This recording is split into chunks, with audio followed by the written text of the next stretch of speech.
Sambut kebenaran firman-Mu dengan ucapan syukur dalam nama Putra-Mu yang kudus, Yesus Kristus, Tuhan dan Juru Selamat kami yang hidup. Kita yang percaya dan siap dengan firman Tuhan, sama-sama kita katakan amin. Haleluya. Puji nama Tuhan. Shalom bagi kita semuanya. Ya, puji Tuhan. Hari ini kita kedatangan juga saudara-saudara saya, ada sini saya, lay saya berdua, adik-adik saya, orang tua saya. Puji Tuhan, hari ini merayakan Paskah bersama-sama dengan kita, Bapak Ibu yang terkasih. Ya, puji Tuhan.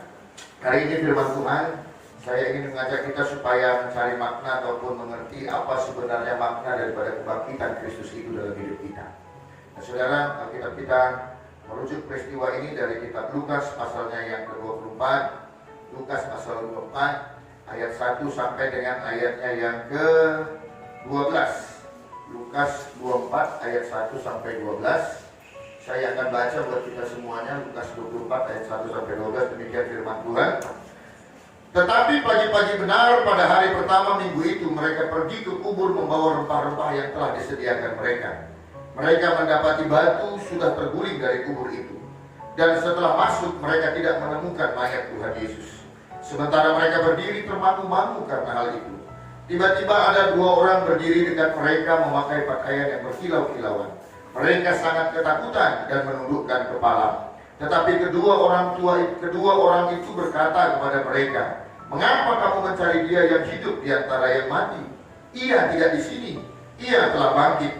Ingatlah apa yang dikatakannya kepada kamu ketika ia masih di Galilea, yaitu bahwa anak manusia harus diserahkan ke tangan orang-orang berdosa dan disalibkan, dan akan bangkit pada hari yang ketiga." Maka teringatlah mereka perkataan Yesus ini. Dan setelah mereka kembali dari kubur, mereka menceritakan semuanya itu kepada 11 murid dan kepada semua saudara yang lain.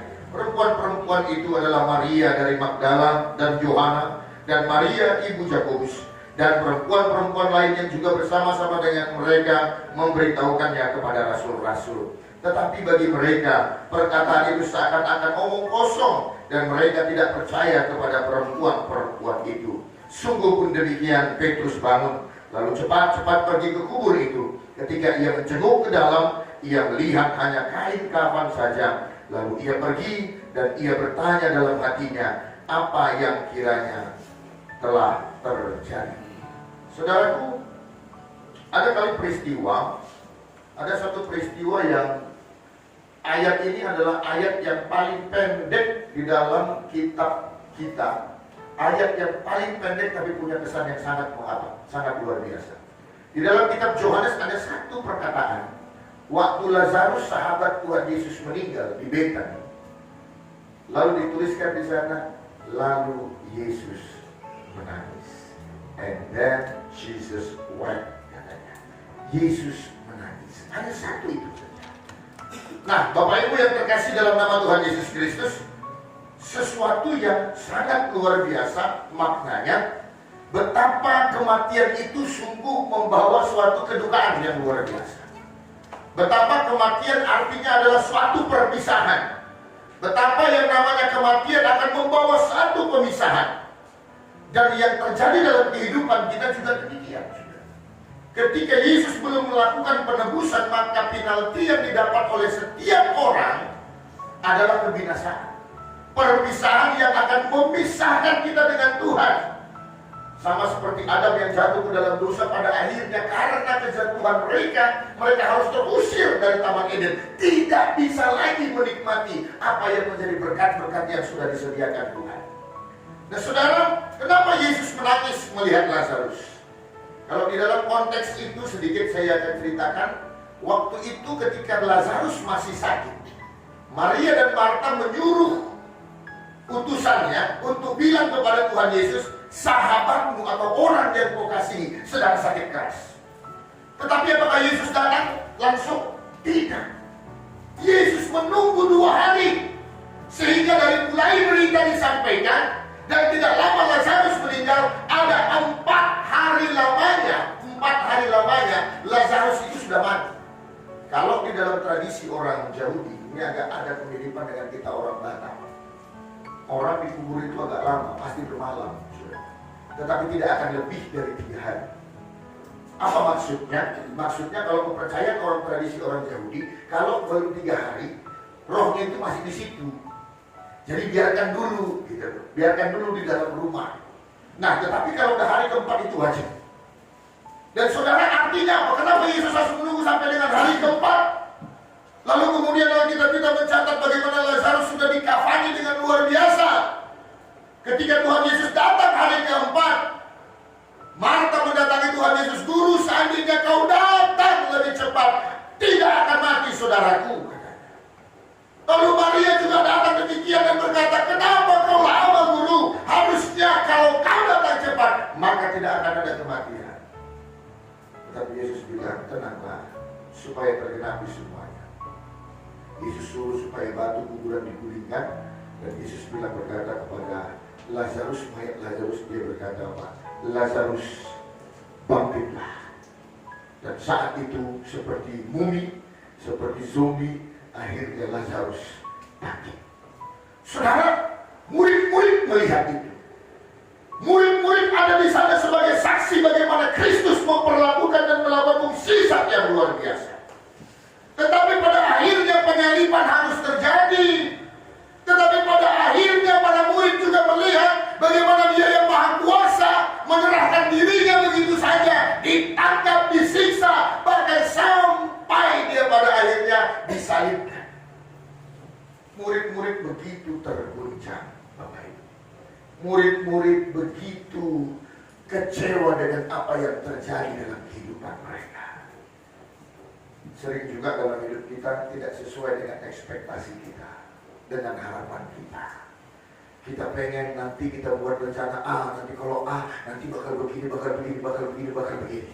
Kita berpikir kalau nanti begini kita buat, akan begini, akan begini, akan begini. Tetapi kadang-kadang tidak seperti yang kita rencanakan.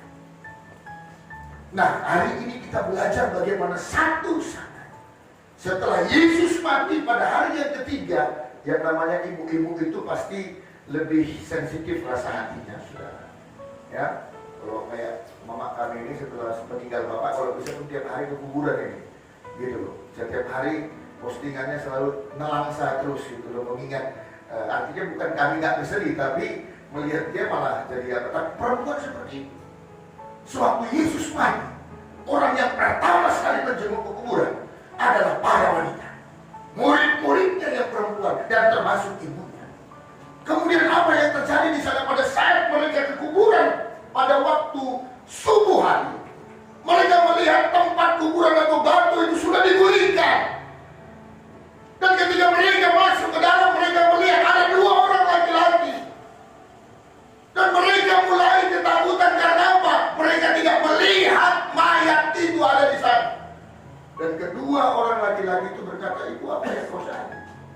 Mengapa engkau mencari dia yang hidup di antara yang mati?" Mereka bingung dengan perkataan itu semua, saudara. Lalu kemudian Alkitab kita mencatat bahwasanya yang dikatakan oleh orang itu, yaitu bahwa anak manusia harus diserahkan ke tangan orang berdosa, disalibkan, dan akan bangkit pada hari yang ketiga. Saudara, barulah mereka teringat akan perkataan Yesus. Oh iya, segala sesuatunya harus dijalani, segala sesuatunya harus digenapi, supaya genaplah yang namanya kehendak Tuhan. Arti daripada kebangkitan Kristus, hal yang pertama, saudara, ini membuat kita harus mengetahui satu hal. Allah yang engkau sembah, Tuhan yang kita sembah, Yesus yang kita sembah adalah Yesus yang dapat dipercaya. Khotbah hari Jumat itu saya bilang salah satu yang mendorong Yesus pada akhirnya mau mengambil penderitaan itu karena apa? Karena ada wasiat yang akan dan harus dipenuhi. Yang namanya wasiat adalah orang yang membuat harus mati terlebih dahulu supaya wasiat itu boleh berlaku. Dan Yesus mengambil sikap untuk taat karena kasihnya kepada manusia. Dia harus menggenapi semua wasiatnya. Dia mati lebih dulu dan kemudian dia bangkit kembali. Artinya apa, Bapak Ibu? Artinya Tuhan yang kita sembah adalah Tuhan yang dapat dipercaya. Jangankan manusia, pemuka agama saja banyak nggak bisa dipercaya. Banyak kita kecewa karena pembohongan-pembohongan yang dilakukan oleh orang-orang yang ada di sekitar kita. Tetapi satu hal yang pasti, Allah kita atau Tuhan kita adalah Tuhan yang dapat dipercaya seutuhnya. Dia genapi apapun konsekuensinya demi kasihnya kepada manusia, dia akan lakukan apapun itu. Dia bukan seorang laki-laki yang mungkin baru jatuh cinta sama seorang perempuan. Apapun akan diperbuatnya untuk perempuan itu. Seorang laki-laki akan melakukan apapun kebaikan untuk menyenangkan hati seorang perempuan. Ya kan, nggak minta dijemput. Kalau romantisme mama ini dulu gitu katanya. Bapak itu dulu nggak diminta dijemput aja. Ditanya sama di iparnya, di mana kakak mungkin? Di hell bang, di hell, kan jemputnya. Kemana-mana saudara. Begitulah laki-laki. Tetapi setelah itu belum tentu juga. Udahlah pergi sendirilah. Malas kaya. Nah, sama seperti ilustrasi. Bang, kalau seandainya aku terdampar di tengah-tengah samudra Hindia bang, apa yang akan kau lakukan bang? Wah, samudra tadi kurenangi deh.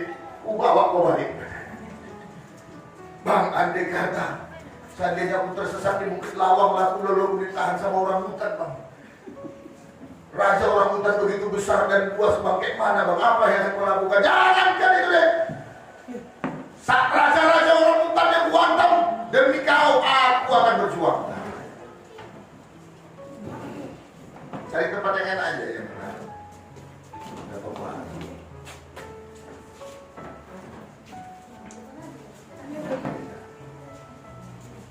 Masuk Pak Tur. Mau di depan boleh, di belakang boleh, di mana juga boleh. Kursinya kurang ya? Ya, habis ini nanti kita beli lagi tambahan ya.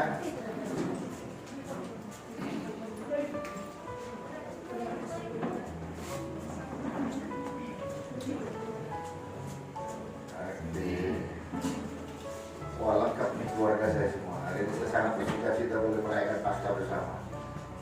Ini Paskah ini cukup berat buat kami karena tahun pertama nggak bersama dengan orang tua yang kami kasih. Kembali lagi sudah. Kalau aku ditangkap sama apa di Bukit Lawang sana bagaimana bang? Sampai raja hutan yang buat tadi semuanya deh. Untuk kau apa yang enggak? Jadi kenapa lah kau datang malam minggu kemarin? Hujan deh. Cerita lautan di seberangnya, tapi semua banyak sekali orang yang tidak dapat dipercaya. Tetapi Tuhan kita melalui kebangkitannya, dia mau sampaikan aku Tuhan yang layak untuk dipercaya. Karena apa? Setiap firman yang diucapkan, semua pasti akan digenapi, semua pasti akan dipenuhi. Dan persoalan dalam hidup kita, apapun tantangan yang sedang kita hadapi saat ini, apapun persoalan yang sedang kita hadapi hari ini, ada firman Tuhan yang berisi janji-janji Tuhan. Kalau engkau berjalan dengan baik, kalau engkau melakukan kehendak Tuhan dengan benar, percayalah janji itu pasti akan digenapi dalam hidupmu dan kita tidak perlu takut Tuhan tidak akan melakukan itu atas kita. Amin. Hal yang pertama makna daripada kebangkitan itu adalah Tuhan kita layak untuk dipercaya. Lalu hal yang kedua makna dari kebangkitan itu adalah Yesus yang kita sembah adalah Yesus yang berkuasa. Tidak ada yang lebih luar biasa saudara daripada kematian. Orang-orang paling kaya di dunia sekalipun, Jeff Bezos, Bill Gates, sekarang ada Elon Musk, mereka punya harta mungkin setengah dunia ini milik dia. Tetapi satu hal yang mereka tidak akan bisa lakukan adalah bagaimana dia bisa hidup terus dan tidak atau menghindari kematian. Tidak ada.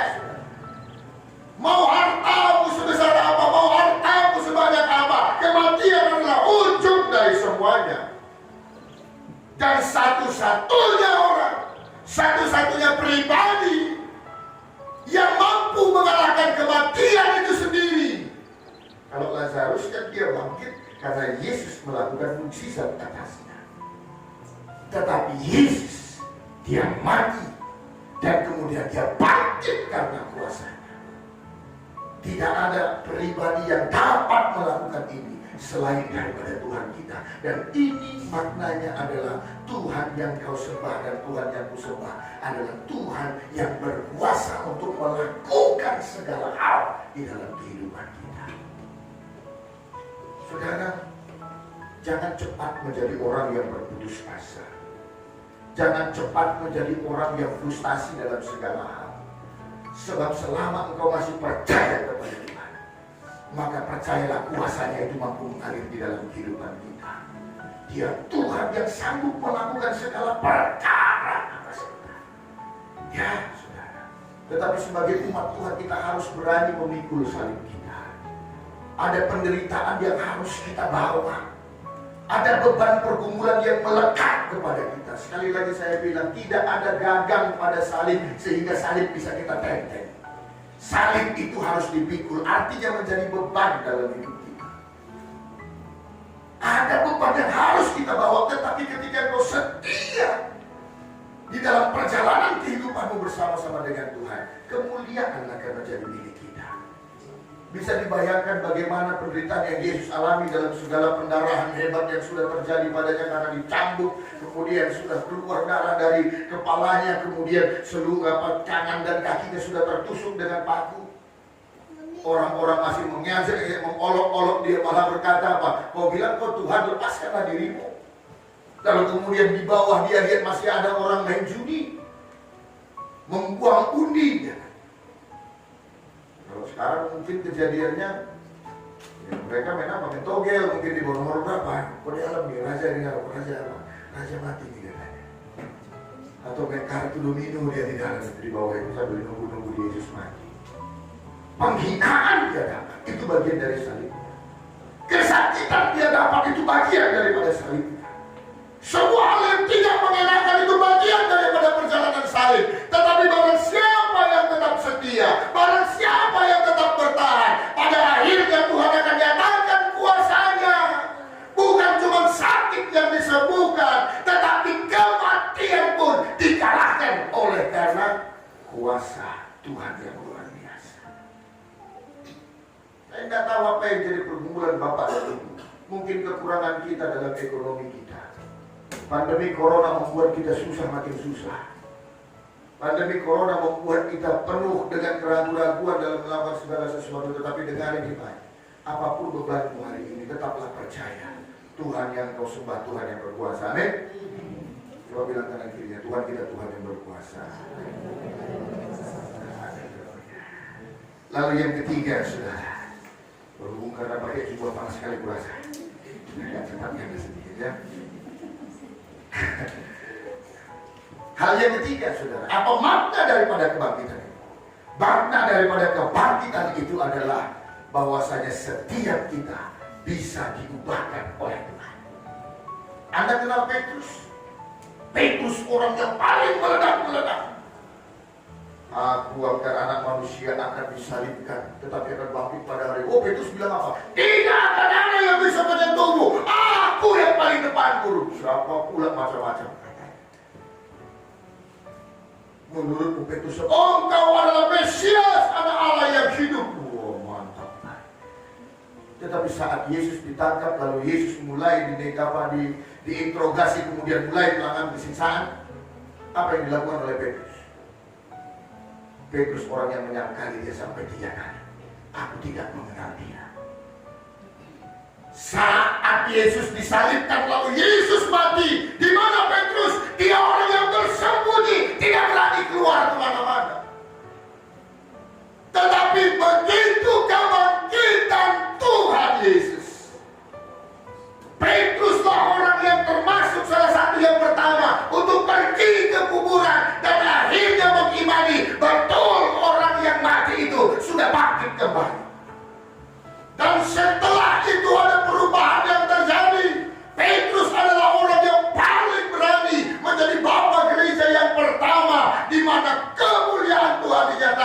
melalui pelayanannya yang luar biasa. Si pengecut akhirnya berubah menjadi seorang pemberani. Kebangkitannya membawa perubahan di dalam kehidupan kita. Seorang Paulus yang paling membenci Tuhan Yesus, tetapi begitu mengalami perjumpaan dengan Yesus, siapakah engkau, katanya ketika berjalan dari ke Damaskus. Apa yang dikatakan oleh Yesus? Akulah Yesus yang kau cari-cari itu. Dan perubahan terjadi. Paulus pembunuh menjadi Paulus sang penginjil. Saudaraku yang terkasih, yang bisa mengubahkan hidup kita adalah kasih daripada Kristus itu. Kalau salib itu kau bayangkan, kalau kebangkitan Kristus itu kau bayangkan, artinya Tuhan, hidupku sanggup engkau ubahkan. Hidupku akan sanggup Tuhan pulihkan. Hari ini saya boleh berdarah-darah di dalam mengikuti Tuhan. Hari ini saya boleh berlelah-lelah terus untuk taat pada Tuhan. Tetapi satu saat nanti pemulihan pasti akan terjadi di dalam kehidupan kita. Yesus sanggup mengubahkan kita. Kebangkitannya mau mengatakan kepada kita, hei, segala sesuatu akan berubah menjadi jauh lebih baik. Karena itu jangan pernah berkata atau membayangkan dalam hidup, kalau aku gini-gini aja, tidak. Hidup kita pasti akan jauh lebih baik ketika kita terus mengimani, ya Tuhan, Engkau sudah bangkit dan Engkau membawa perubahan di dalam kehidupanku. Hari ini mungkin berderai air mata, tetapi akan ada sukacita yang akan menggantikannya. Hari ini mungkin penuh dengan kesusahan, tapi akan berganti menjadi pelangi yang indah, menjadi pawai berkat di dalam kehidupan kita. Saudara, ketika Yesus bangkit, ketiga makna inilah yang Tuhan ingin sampaikan kepada kita semuanya, bahwasanya Yesus yang kita sembah adalah Yesus yang layak dipercaya. Kalau engkau sekarang sedang lemah iman, ingat kembali kebangkitannya. Dia menggenapi setiap janjinya. Tuhan kita, Tuhan yang layak dipercaya. Dan ingat kembali, tidak ada entitas apapun yang sanggup melakukan mati dan bangkit mengalahkan kematian. Hanya Yesus saja. Artinya engkau punya Tuhan yang sangat berkuasa. Dan kemudian kebangkitannya mengubahkan banyak orang. Kematiannya dan kebangkitannya akhirnya merubah segala sesuatunya menjadi sesuatu yang lebih baik. Hidupmu bisa berubah. Hidup kita dapat berubah. Pelayanan kita bisa menjadi lebih baik. Karena apa? Yesus yang bangkit menjanjikan itu kepada kita semuanya. Selamat Paskah buat kita semuanya. Kemenangan menjadi milik saudara dan saya. Amin. Kita satukan hati, kita berdoa. Terima kasih Bapak kami yang baik. Terima kasih Allah kami yang hidup. Kami bersyukur Tuhan, hari ini kami sudah mendengarkan kebenaran firman-Mu. Terima kasih atas kebangkitan Tuhan di dalam kehidupan kami. Sehingga pada akhirnya pemulihan boleh terjadi bagi kami. Sehingga pada akhirnya Tuhan kami semakin percaya bahwasanya Tuhan Engkau berkuasa dan berdaulat di dalam kehidupan kami. Bahwasanya Tuhan, Engkau mampu melakukan segala perkara di dalam hidup kami. Engkau berkuasa karena maut sekalipun sudah Engkau kalahkan, ya Bapa. Terima kasih Tuhan Yesus, termaterailah kebenaran firman-Mu dalam kehidupan setiap kami. Biarlah firman-Mu hari ini yang sederhana ini Tuhan akan menjadi sulung dan terang dan menjadi sumber kekuatan yang baru bagi kami menghadapi kehidupan kami. Terima kasih Tuhan Yesus, terima kasih Roh Kudus. Inilah doa kami Bapa, dan sebentar Tuhan kami akan masuk di dalam perjamuan kudus kami. Mari Tuhan Yesus, roti dan anggur yang telah tersedia di hadapan kami, Engkau yang jamah dan Engkau yang kuduskan, supaya hari ini penuh dengan urapan daripada Tuhan yang akan mengingatkan kami kembali. Tuhan kami berkuasa, Tuhan kami melakukan perkara-perkara yang hebat atas kami, dan berkati setiap umat Tuhan, supaya hari ini hati kami menjadi hati yang layak untuk menerima perjamuan yang kudus daripada Tuhan. Kami berikan waktu kami ke dalam tangan pengasihan-Mu Bapa. Kami serahkan hidup kami seperti yang Engkau ingin. Terpuji nama-Mu Tuhan, ini doa kami. Dan kami masuk di dalam perjamuan kudus kami, dalam nama Putra-Mu yang kudus, Yesus Kristus, Tuhan dan Juru Selamat kami yang hidup. Haleluya. Mari siapkan hatimu. Kita akan masuk ke dalam perjamuan kudus kita. Kita mau angkatkan pujian kita bersama-sama. Bukan dengan barang fana Engkau membayar dosa, tapi dengan darah yang mahal Kau telah tebus diriku. Haleluya. Bukan dengan darah fana Kau membayar dosaku, dengan darah yang mahal, dengan darah yang mahal.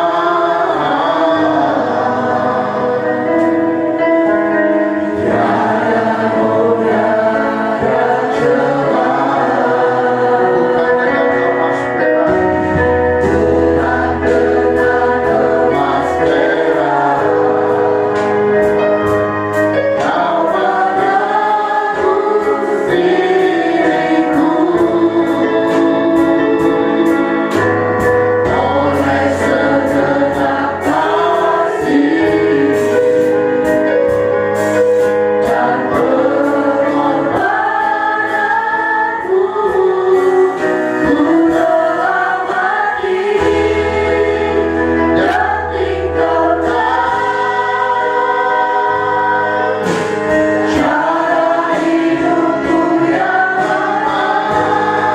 lama. Semuanya sia-sia dan tak berarti lagi. Hidup ini ku letakkan pada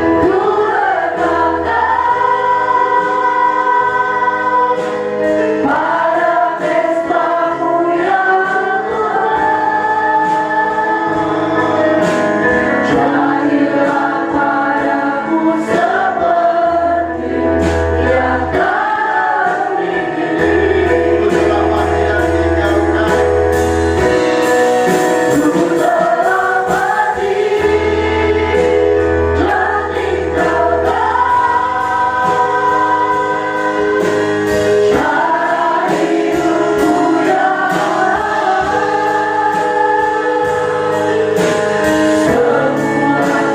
semuanya sia-sia dan tak berarti lagi.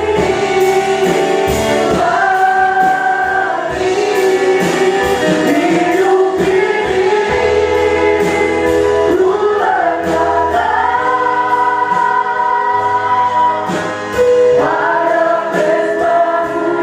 yang Tuhan.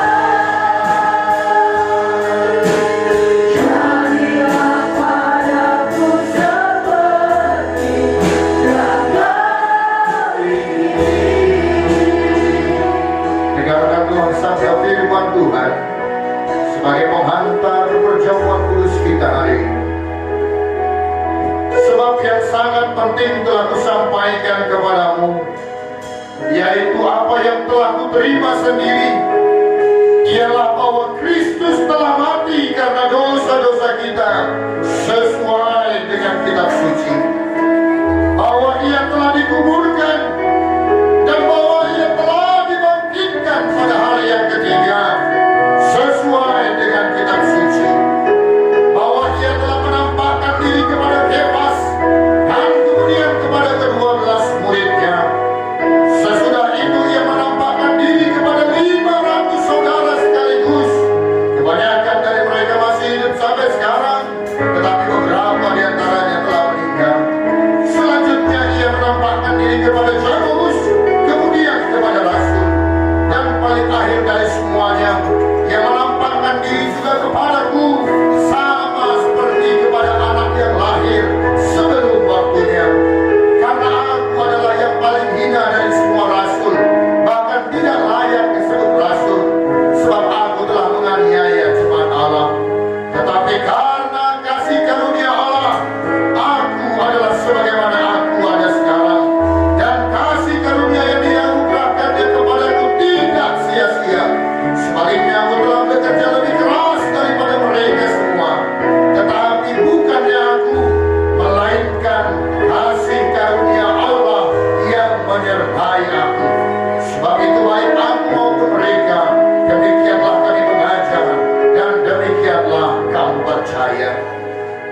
kebangkitan Kristus nyata di tengah-tengah hidup kita. Kebangkitan Kristus menunjukkan kuasa Allah atas segala sesuatu. Kebangkitan Kristus mau mengajak kita untuk percaya Dia sanggup mengubahkan segala sesuatu. Hari ini biarlah segala imanmu dengan segala percayamu engkau menyatakan, Tuhan, aku percaya akan kebangkitanmu yang membawa keselamatan atas kehidupanku. Dan ketika kau sudah mengatakan itu, mari saudaraku bangkit berdiri dan terimalah perjamuan kudus Tuhan. Kita angkat pujian ini bersama.